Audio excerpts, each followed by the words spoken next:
The steam hung thick in the small bathroom when Aaron Miller pushed open the door. He expected nothing more than the quiet routine of a Saturday morning, the familiar hum of old pipes, the flicker of fluorescent light struggling against decades of grime. What he found instead was a woman pressed against the far wall, wrapped in nothing but a towel, her dark hair dripping, her chest heaving with each ragged breath. Her eyes, whisky and glassy with terror, locked onto his. For a moment, neither of them moved. Then her voice came out in a broken whisper, barely audible above the drip of the faucet. "Please, don't call the police." Aaron's hand froze on the doorframe. His mind raced through a dozen possibilities, none of them good. Behind him down the narrow hallway of his cramped apartment, he heard the soft padding of small feet. "Daddy," Mia's voice called out, curious and innocent. Aaron's body shifted instinctively, blocking the doorway, shielding whatever this was from his 7-year-old daughter. The woman's eyes darted toward the sound of the child's voice, and something in her expression shattered even further. Aaron Miller had grown accustomed to hard mornings. The alarm on his phone would sound at 5:30, and he would lie there for exactly 3 seconds, staring at the water stain on the ceiling that had been spreading slowly for the past 2 years. Then he would swing his legs over the side of the bed, his feet finding the cold floor, and begin the ritual of another day. The apartment was small, a 2-bedroom unit on the 3rd floor of a building that had seen better decades. The hallways always smelled faintly of cooking oil and mildew, and the elevator had been broken since before he moved in. But it was theirs, his and Mia's, and he had learned to find warmth in its cramped spaces. Every morning he would wake Mia, gently brushing the tangled, blonde hair from her face, watching her eyes flutter open, with that mixture of confusion and joy that only children possess. She would reach for him, wrapping her small arms around his neck, and in that moment, Aaron would remember why he kept going, why every difficult day was worth enduring, why he had not simply given up when the world had tried to break him. He worked as a plumber now, though the word felt strange in his mouth even after 3 years. His hands, which had once designed complex electrical systems for commercial buildings, now gripped wrenches and snaked drains. The transition had been brutal, not just economically, but spiritually. He remembered the first time a client had looked at him with that particular expression, the one that said, "You are beneath me," and how he had wanted to explain that he had once worn a suit, had once sat in meetings where his opinion mattered, had once been somebody worth knowing. But he had said nothing. He had fixed the leak, collected his cash, and driven home in his rusted pickup truck, with the taste of humiliation thick on his tongue. The hardest part was not the work itself. Aaron had never been afraid of labor, had never thought himself above getting his hands dirty. The hardest part was the invisibility. When you wore a tool belt instead of a tie, people stopped seeing you as a person. You became a function, a service, something to be summoned and dismissed without acknowledgement or thanks. Clients would talk on the phone while he worked, discussing their lives as if he were furniture, as if his presence did not register on any meaningful level. 3 years ago, Aaron Miller had been a rising engineer at Hale Systems, one of the most prestigious tech firms in the Midwest. He had designed the backup protocols for their flagship data center, had been praised in company meetings, had seen his name mentioned in internal newsletters as someone to watch. He had a corner desk by the window. He had colleagues who respected him, who sought his opinion on difficult problems, who invited him to after-work drinks on Friday evenings. He had a future, or so he believed. Then came the system failure. It happened on a Thursday night, a cascading error that brought down the entire Eastern server cluster. 48 hours of downtime, millions in losses, angry clients threatening lawsuits, and someone needed to take the blame. The logs pointed to Aaron's workstation. The evidence was clear, damning, irrefutable. Timestamps showed modifications made from his login, code changes traced back to his credentials, a digital fingerprint that could not be denied. He had protested, of course. He had insisted that someone had tampered with the records, that he had not even been in the office during the critical window, that the whole thing was impossible. But no one listened. The evidence was too clean, too complete, too perfectly constructed to leave room for doubt. Richard Hale, the CEO himself, had stood in the conference room and pronounced judgment with the measured solemnity of a man who believed himself to be fair. Aaron was terminated immediately. His badge was confiscated. Security escorted him from the building while his former colleagues watched in uncomfortable silence. Within weeks, his name had been blacklisted across the industry, every application rejected. Every contact suddenly unavailable. The engineering career he had spent a decade building evaporated in a single afternoon, and no amount of protest could bring it back. Elena Parker had never known what it meant to want. She had grown up in a house with 12 rooms and a staff of 7, had attended private schools, where the daughters of senators sat beside her in calculus class, had spent summers in Europe learning languages she would never need. Her childhood had been a carefully curated experience designed to produce a certain kind of woman, polished and pleasant, and perfectly prepared for a life of comfortable irrelevance. Her father had built his fortune in pharmaceuticals, and when he died of a heart attack at 62, he left behind a legacy of wealth and obligation. Elena was expected to marry well to continue the family's social standing, to be beautiful and silent, and grateful for the gilded cage that surrounded her.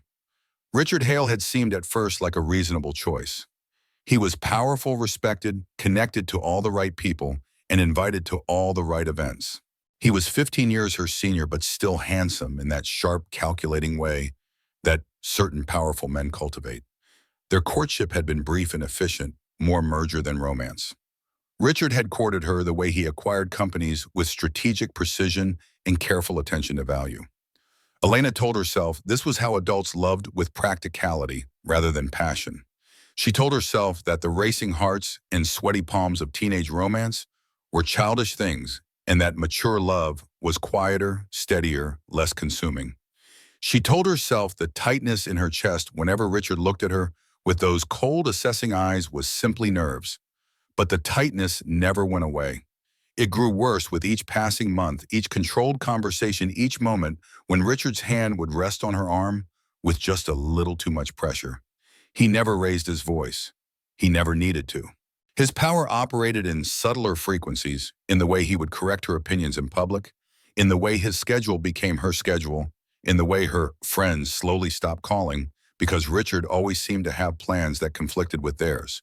She learned to anticipate his preferences, to shape herself around his expectations, to make herself smaller and smaller, until she almost forgot she had ever been anything else. The engagement ring on her finger felt less like a promise than a shackle, beautiful and impossibly heavy. The night of the engagement party, Elena had excused herself to use the restroom and found herself wandering instead into Richard's private study. She had not meant to look at the documents spread across his desk. She had not meant to see the internal memos, the financial records, the evidence of something far darker than she had imagined. But once she saw, she could not unsee. And once she understood what Richard Hale truly was, the kind of man who would destroy innocent lives to protect his profits, she knew she had to run. Aaron stood frozen in the bathroom doorway, his mind still struggling to process the impossibility of the situation.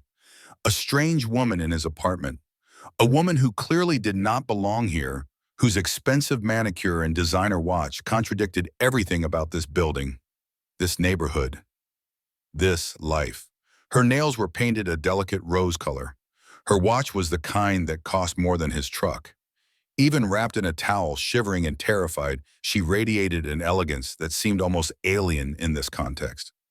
"How did you get in here?" His voice came out harder than he intended, sharpened by fear and confusion. The woman's hands trembled as she clutched the towel tighter around herself. "The back door," she whispered.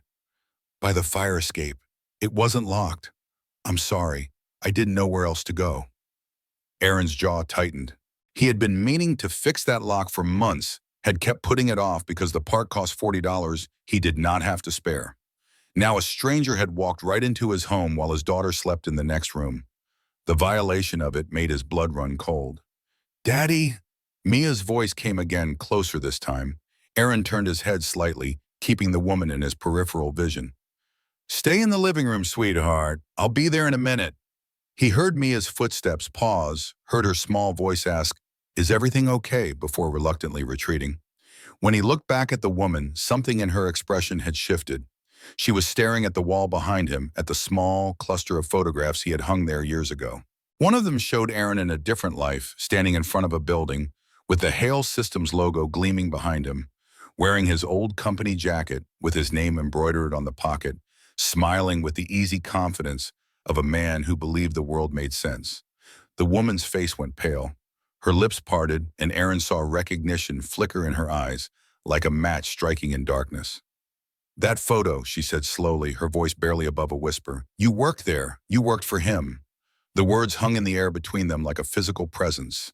Aaron felt his chest constrict, felt the old anger rising up from the place where he had tried to bury it. He had not spoken about Hale systems in years, had trained himself to redirect conversations whenever the topic arose, had built walls around that part of his memory so high and thick that sometimes he almost forgot it existed. Now this stranger, this woman who had broken into his bathroom, was pulling those walls down with a single sentence. "Who are you?" he demanded, his voice low and dangerous. The woman swallowed hard. Her eyes darted to the photo again, then back to his face. Her voice dropped to barely a whisper.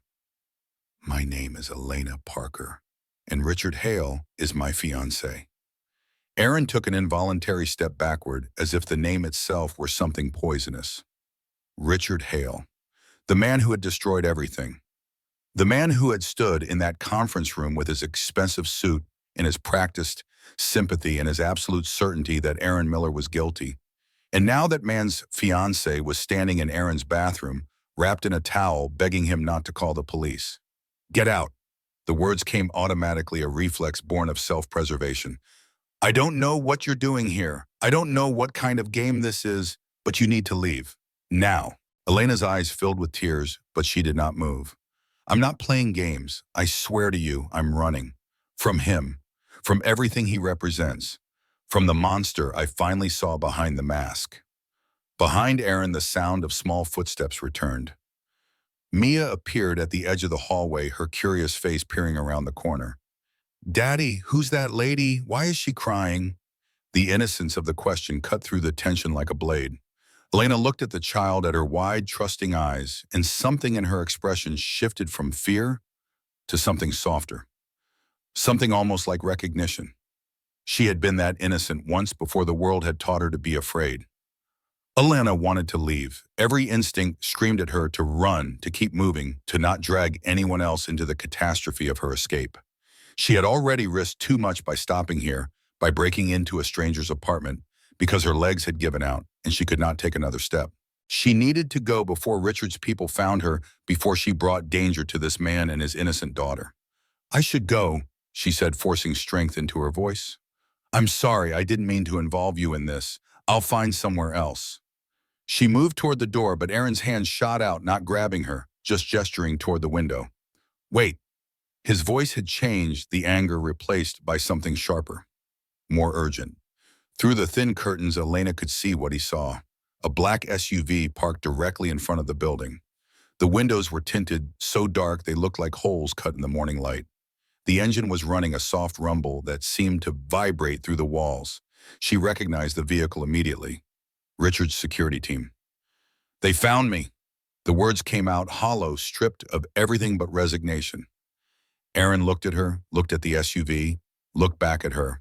His face was unreadable, but she could see the calculation happening behind his eyes. He was weighing the risks, measuring the costs.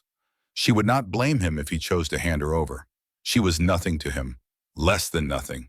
She was a complication he did not need connected to the man who had already destroyed his life once. "Daddy," Mia said from the hallway, her voice small and uncertain. "Who's in that car? Are they bad guys?" Aaron moved quickly, pulling the curtains closed with a sharp motion, checking the lock on the front door, his body moving with the practiced efficiency of someone who had learned to prepare for the worst. His hands were steady, but Elena could see the tension in his shoulders, the way his jaw was set tight enough to ache. He was afraid. Of course he was afraid. Richard Hale had already taken everything from him once. What would the man do if he discovered Aaron harboring his runaway bride? "You can't go out there," Aaron said finally. It was not a question, not an offer. Just a statement of fact delivered in a flat tone that left no room for argument. "They're watching the entrance. The back too, probably. If you step outside, they'll have you before you reach the corner." The three of them sat in the small living room, the curtains drawn tight against the gray morning light. Mia had retreated to the couch with a coloring book, but her eyes kept drifting toward Elena, filled with that uncomplicated curiosity that children possess. Elena had changed into some of Aaron's old clothes that he had silently offered, a flannel shirt that hung past her thighs, sweatpants rolled 3 times at the ankles. She looked absurd. She felt almost human for the first time in months. "Tell me everything," Aaron said. He sat across from her in a worn armchair, his posture rigid, his hands folded in his lap as if he did not trust what they might do if left free. "Tell me why you're running. Tell me what you saw." Elena took a breath. Where to begin? How do you explain the slow accumulation of wrongness, the way suspicion builds like sediment, until one day you realize you are drowning in it? "The engagement party was last night," she said, "at Richard's estate. 300 guests, all of them important, all of them watching me smile and nod and play the part of the happy bride-to-be. I excused myself to get some air, and I ended up in his study. There were documents on his desk, internal memos, financial records, things he never would have left out if he'd known I was coming. I didn't mean to look, but I saw my name." Aaron leaned forward slightly. His expression had not changed, but Elena could feel his attention sharpen. "Your name was in his business files." Elena nodded. "There was a prenuptial agreement, not the one I'd already signed, a different one hidden in a folder marked contingency. It said that if I ever tried to leave him, if I ever spoke to anyone about his business practices, everything I owned would become his property." She paused. But that wasn't the worst part. There were other documents. Records of lawsuits quietly settled. Employees silenced with money or threats. And there was a folder about a system failure at Hale Systems 3 years ago, about an engineer who was blamed for it, about how the evidence against him had been fabricated. Aaron went very still. His hand, she noticed, had begun to tremble. "The engineer's name was in those files," Elena said softly. "Aaron Miller. They destroyed you to protect themselves." Mia looked up from her coloring book, her small voice cutting through the heavy silence. "Daddy, the lady looks like the runaway bride on TV. Is she running away from a wedding too?" Aaron's voice came out rough, scraped raw by 3 years of suppressed rage. "He framed me. Richard Hale personally ordered the destruction of my career, my reputation, my entire life." "It was not a question," Elena nodded. "From what I could piece together, there was a real problem with the system. A vulnerability that Richard's team had known about for months, but refused to fix because it was too expensive. When the system failed, they needed someone to take the fall, someone expendable. They altered the logs, planted the evidence, built a case that no one would question." She met his eyes.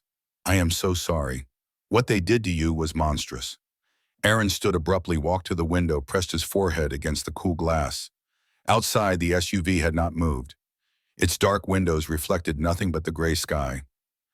3 years of wondering if he had somehow made a mistake, if there was something he had missed, if the destruction of his life was somehow his own fault. And now this woman was telling him that he had been right all along, that he had been betrayed by people who did not even see him as human. "Daddy," Mia's voice cut through his thoughts. She had appeared beside him, her small hand reaching for his. "The lady looks, is she going to be okay?" Aaron looked down at his daughter, at her open face, her uncomplicated trust. Then he looked at Elena, who sat frozen on the couch, her borrowed clothes swallowing her frame, her eyes filled with a fear he recognized all too well. He thought about what Richard Hale had taken from him, his career, his reputation, his faith in the fairness of the world. And he thought about what the man was trying to do now, hunting down a woman who had dared to glimpse the truth. "Yeah," Aaron said finally, his hand finding Mia's and holding tight. "She's going to be okay. We're going to help her." Elena stared at him.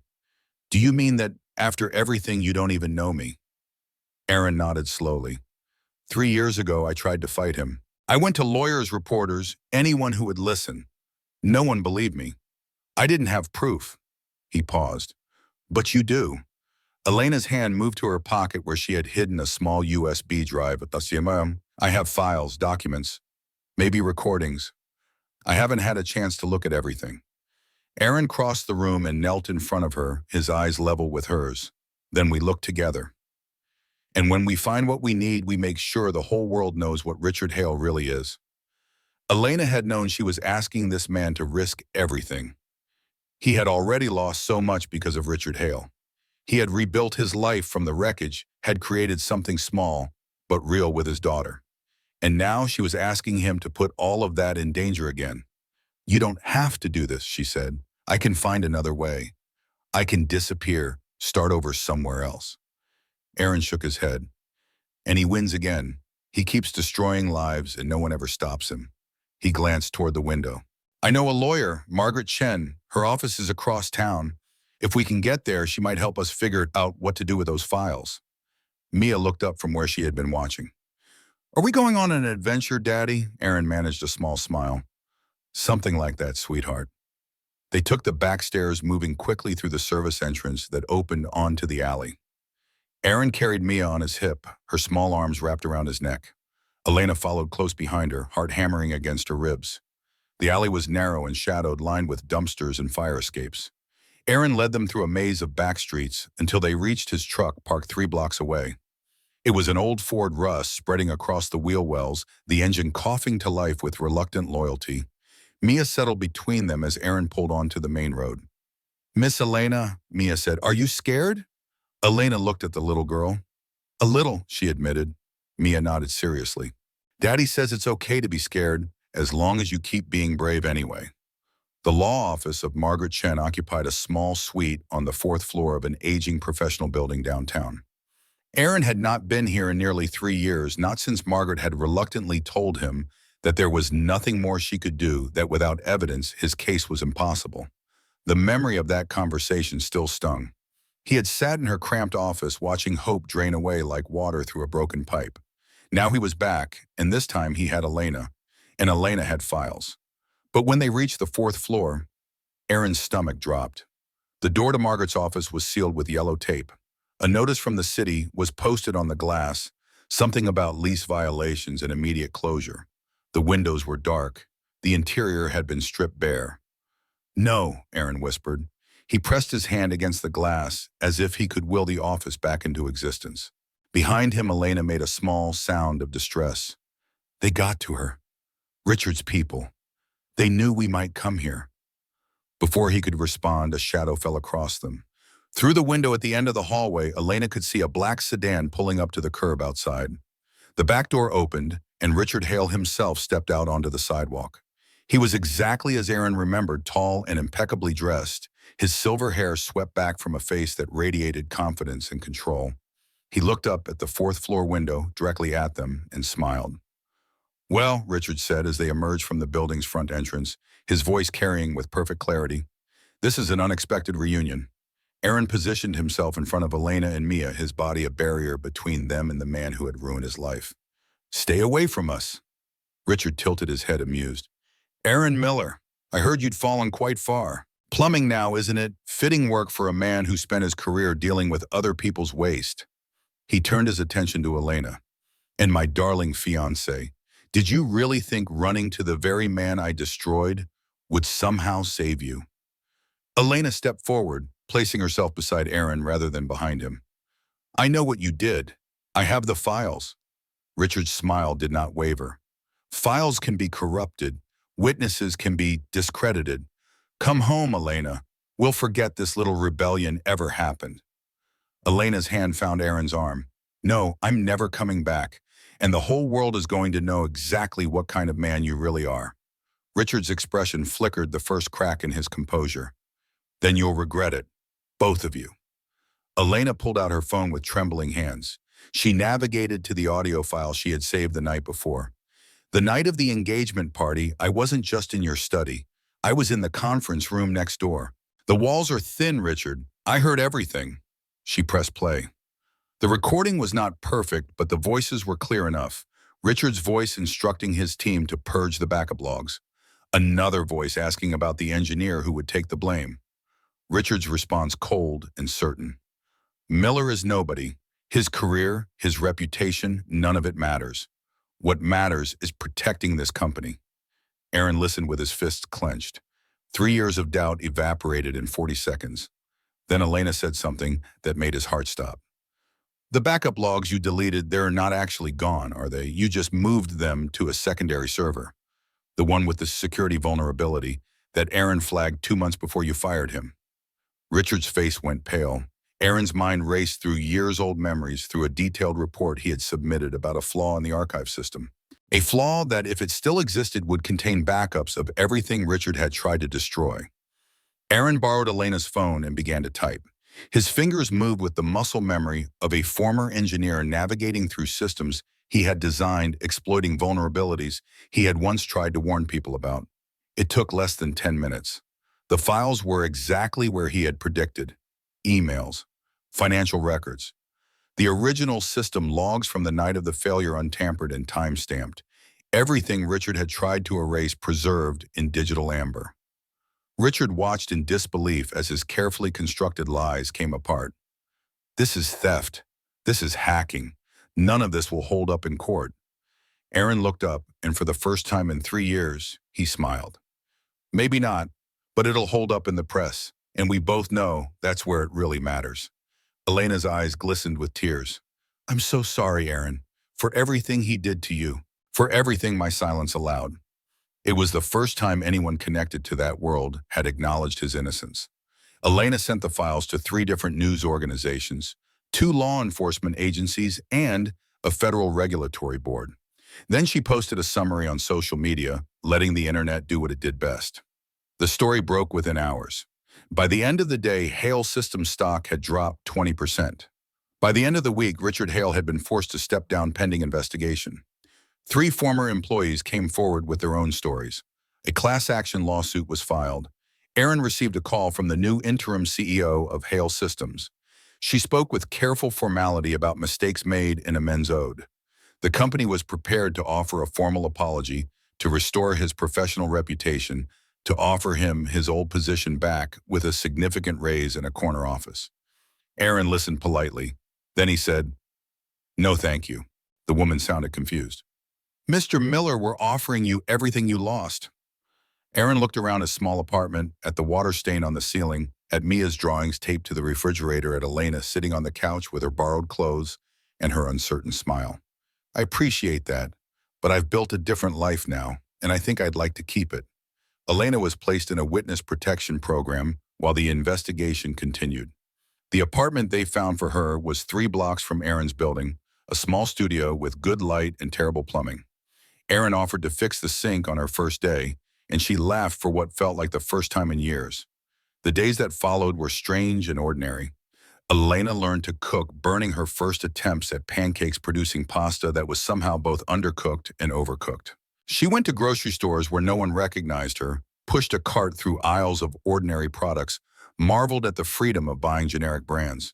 Mia adopted her as a project, teaching her important things like how to build blanket forts and which ice cream flavors were acceptable. "You're holding the wrench wrong," Aaron said one evening, watching Elena attempt to tighten a pipe fitting under her kitchen sink. She was lying on her back, her borrowed flannel shirt smeared with grease, her expression fierce with concentration.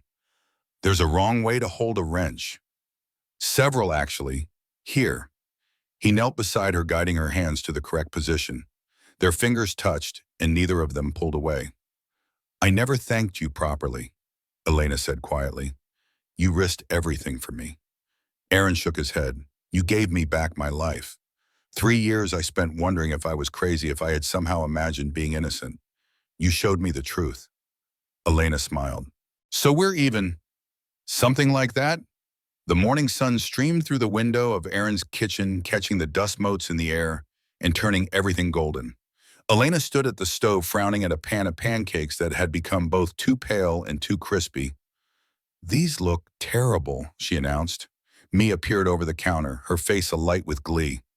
"They look like the moon, if it was flat and lumpy," Elena laughed. "Flat and lumpy! Perfect description." Aaron came in from the living room, surveying the scene with an expression trying hard to be serious. "I see breakfast is going well." "I'm learning," Elena said defensively. "Learning involves some failure." "By that standard, you're excelling." They ate the pancakes anyway, drowned in maple syrup. Mia chattered about her plans for the day, about the library books she wanted to return, about the birds she had seen on the fire escape. Aaron listened, his eyes drifting to Elena more often than necessary. When the meal was finished and Mia had run off to find her library card, Elena stayed at the table. "The protection program ends next month. The prosecutors say they have enough evidence to move forward without me. I'll be free to go wherever I want." Aaron's expression remained carefully neutral. "That's good news." "It is." She paused. "I've been thinking about where I might go, what I might do next." And I was wondering if everything works out, would it be strange if I stayed here, in this neighborhood, near you and Mia? Aaron was quiet for a long moment. The morning light shifted shadows moving across the kitchen walls. It wouldn't be strange, Aaron said finally, his voice rough. Mia would like that. Elena smiled. Just Mia. Aaron's carefully neutral expression cracked, revealing something warmer beneath. No, not just Mia. Mia reappeared in the doorway, library card in hand. She looked at the two adults at the way they were looking at each other, and her face split into a knowing grin. Are you staying, Miss Elena? Are you going to live with us forever? Elena looked at Aaron. Aaron looked at Elena. If she wants to, Aaron said quietly. If she wants to stay, then this is her home. Elena reached across the table and took his hand. I want to stay. Mia launched herself at both of them, wrapping her small arms around as much of their bodies as she could reach. The morning sun continued to pour through the window, warm and golden and full of promise. And in the small kitchen of a cramped apartment, in a building that smelled faintly of cooking oil and mildew, three people who had found each other through K and fear sat together in the light, and something new was beginning.